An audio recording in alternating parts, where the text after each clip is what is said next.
Nah, hujah kedua yang mudah lagi menurut Quran itu begini. Sekarang misalnya ya, yuridu wa bikumul yusra, Allah itu menghendaki mudah. Itu kalau kita maknani, itu gampang.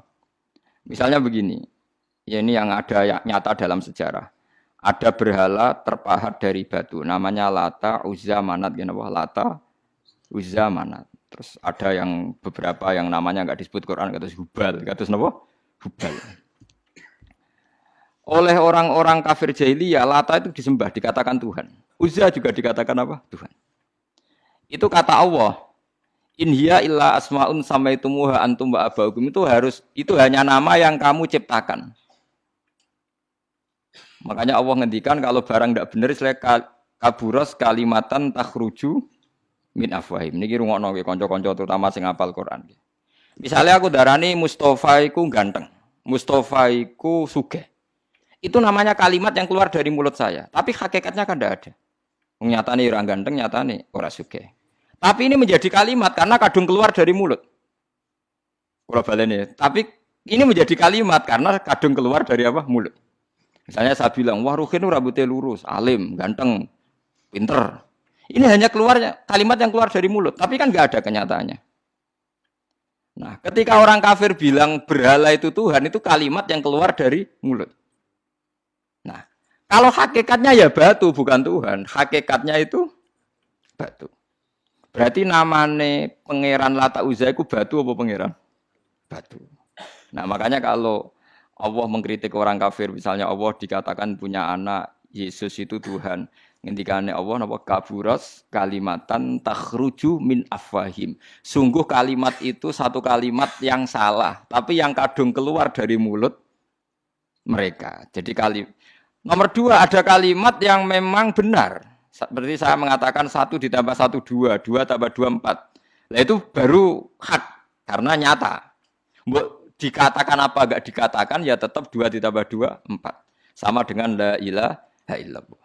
Jadi la ilaha illallah itu sudah wujud sebelum dunia ngakui la ilaha illallah itu sudah ada apa belum? Kalau bedai. Sebelum ada orang Islam di seluruh dunia, Allah satu itu sudah wujud belum? Sudah. Kenyataan ini sudah ada belum? Sudah. Lah berhubung sudah kadung ada, kita hanya menyaksikan asyhadu, saya bersaksi, a'lamu, saya tahu. Karena sudah ada, makanya disebut fa'lam annahu la ilaha illallah. Wong sudah ada, kita tinggal tahu, tinggal bersaksi.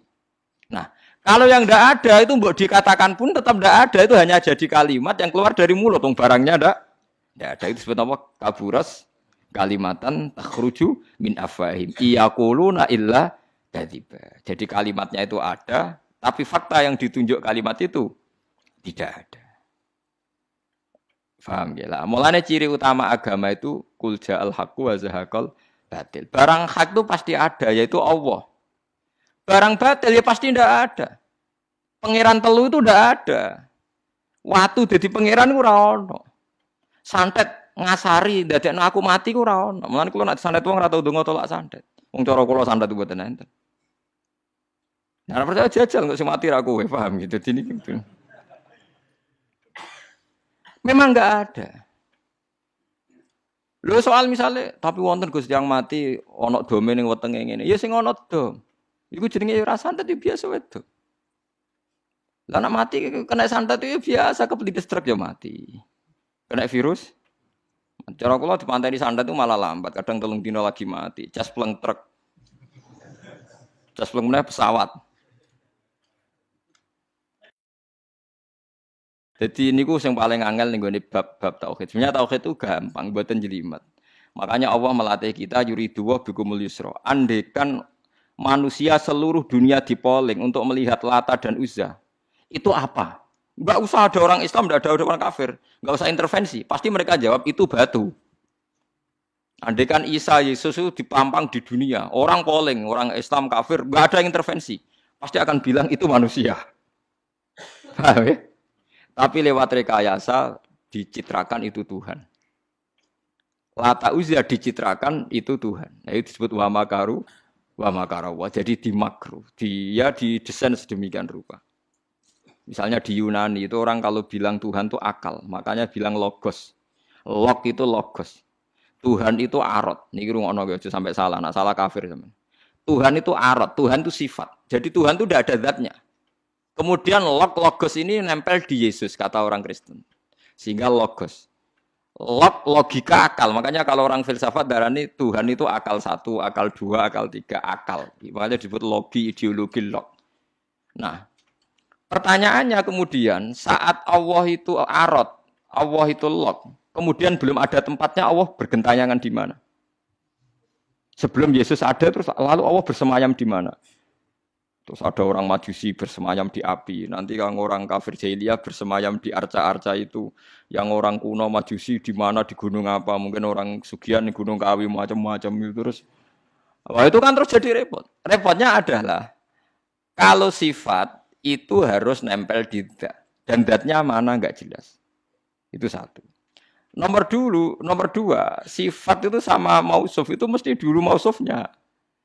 Nah, makanya kata ahli ilmu kalam, jangan pernah kamu mengatakan Tuhan itu sifat. Kalau Tuhan sifat nanti butuh nempel napa? Zat. Makanya terus kita diajari walillahil asmaul husna. Allah itu zat. Kemudian pada zat ini ada asmaul husna. Jadi mulai dulu Allah itu al-qayyum, zat yang berdiri sendiri. Nah, ini pentingnya ngaji. Ana wong alim-alim mesti wali. Ana wong alim ra wali, goblok-gobloke wong alim. Mergo seneng dhuwit. Kudune wong alim iku wali. Nah, Imam Syafi'i ketika disebut no wali si A, wali si B. Nah aku ra wali ning dunya ora ono wali. Jadi idza lam takunil ulama auliya alillah fama ala wajil ardi min waliyin. Nah, ulama wis gak wali ning dunya wis ora ono napa wali. Karena hanya ulama yang bisa menjelaskan kenapa harus ada tauhid. Nah, ulama ngerti logikane. Fa'lam annahu la ilaha illallah. Kamu tahu. Bisa diketahui itu karena barangnya sudah hak, sudah wujud. Kalau barangnya belum wujud kan tidak bisa diketahui. Misalnya begini, berhala Lata Uzza itu yang bisa diketahui satu, bahwa itu batu. Karena batu itu wujud, ya, batunya itu wujud. Tapi sifat ketuhanannya Lata Uzza tidak wujud. Makanya nggak bisa diketahui. Wong nggak wujud. Agar barang ra wujud kan nggak bisa nopo diketahui. Yang bisa diketahui hanya barang wujud. Makanya fa'lam annahu la ilaha illallah. Harus tahu. Tapi andai kan kita tidak tahu pun ya tetap Tuhannya Allah. Tahu atau tidak tahu. Nah, ini di sini Quran sering bilang kul aminu bihi aula tu'minu. Cek kowe iman, cek ora iman ini enggak ada pengaruhnya bagi wujudnya Allah ning zaman azab. Di kula baleni malih itu memang jadi dulu itu orang-orang terjebak ketika Tuhan ning Yunani dianggap logos log.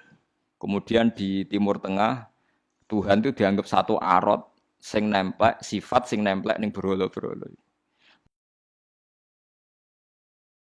Engko ning gone daerah Majusi ning wasani sing nemplek ning napa geni macam-macam. Mon niku walhasil akhirnya semuanya itu kalah dengan tauhid sing digawa Kanjeng Nabi Muhammad sallallahu alaihi wasallam. Bahkan sekarang tiang Nasrani pun itu tidak pede dengan teori trinitasnya. Orang kan sekarang tahu semua kan perdebatannya Ahmad Didat sama Stanley Fischer itu macam-macam. Itu kan sampai ada seorang mahasiswi dari Swiss ketika yakin sifat Tuhan yang dijelaskan Ahmad Didat bilang, sepertinya Tuhan Anda lebih menarik. Karena dibilang Tuhan Islam itu tidak punya anak, tidak diperanakkan, tidak ada padanannya. Kalau Tuhan Anda ini padanannya banyak gini-gini. Terus itu ada orang tertarik, sepertinya Tuhan Anda lebih menarik. Karena sifatnya lebih apa? Ya lebih menarik. Terus tadi maknanya walat itu kalau menurut ilmu kalam itu dua. Walat itu anak fisik, anak gen. Atau walat maknanya tawalud, konsekuensi dari satu hal. Tapi tidak karena diciptakan.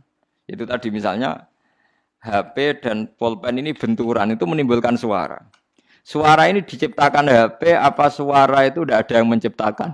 Yuna ilmu kalam dibakas. Nah kamu bilang diciptakan HP, HP-nya sendiri tidak merasa menciptakan. Batu sama batu benturan, terus ada suara. Kamu bilang diciptakan siapa? Diciptakan batu. Batunya takoi. Kamu yang menciptakan suara itu. Enggak, saya tidak punya akal loh. Paham? Nah, lalu yang menciptakan suara itu siapa? Suara itu tidak ada. Yang ada itu kamu dengar suara. Soalnya kupingem darani ngono iku suara. Tapi nak cara akal darani sing ngono apa ya watu. Watune apa benturan. Iki cara ilmu kalam. Lah suarane piye kruping suara. Ya sudah begitu aja dah. Jangan sampai kamu menganggap kejadian alam ini kebetulan. Itu kue yang melukai tauhid. Semua alam raya ini diciptakan secara sengaja dengan irodah oleh Allah Subhanahu wa taala. Jadi lam yatawallat min wujudihi syai'un. Jangan sampai kamu berkeyakinan setelah Allah wujud otomatis makhluknya wujud. Berarti wujudnya makhluk tanpa kehendak Allah. Itu keliru. Itu ya termasuk tawalud. Kalau kamu meyakini begitu berarti terjadi keyakinan apa? Tawalud. Setelah ada Allah otomatis makhluknya ada. Itu ya dosa besar. Kafir. Berarti mau dosa besar tapi apa? Kafir.